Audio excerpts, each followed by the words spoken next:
One pastor said hell is a place of God's eternal wrath and judgment because God is omnipresent. But on Sunday, you said hell is eternal separation from God. I was wondering what your thoughts are on that first statement. So, great question.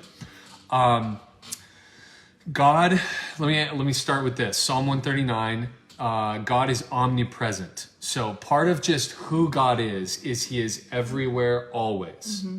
There's never a place where you can go away from God. And this is Psalm 139, 7 through 8. David is right. I think it's David mm-hmm. writing.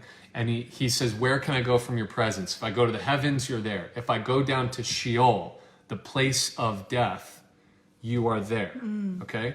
So 2 Thessalonians 1:9, and this is like a key verse that has to do with this. 2 Thessalonians 1:9 says this, they will suffer the punishment. This is speaking of people who follow the devil and go to hell.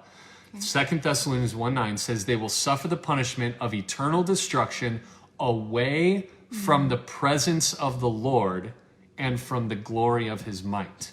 Okay? So it sounds conflicting that Psalm 139 says, even if I go to Sheol, the place of the dead, mm-hmm. that's God is there. But then 2 Thessalonians 1:9 says that they'll be away from the presence of the Lord. Mm-hmm. So let me just explain the difference between the presence of the Lord, the two different versions of the presence of the Lord that we're talking about here. He is present everywhere from the standpoint that he is omniscient. He can never not be somewhere. Even hell. Hell is created by God. So it's a place where God, because he's omnipresent, he's everywhere all the time.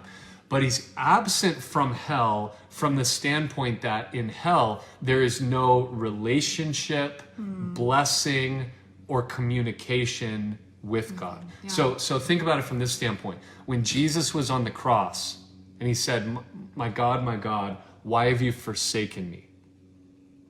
God didn't actually leave him because God is omnipresent. He's with us everywhere at all times. But he left Jesus from a relationship standpoint. So maybe a more clear way to put it is hell is eternal separation from the blessing and communication and relationship with God.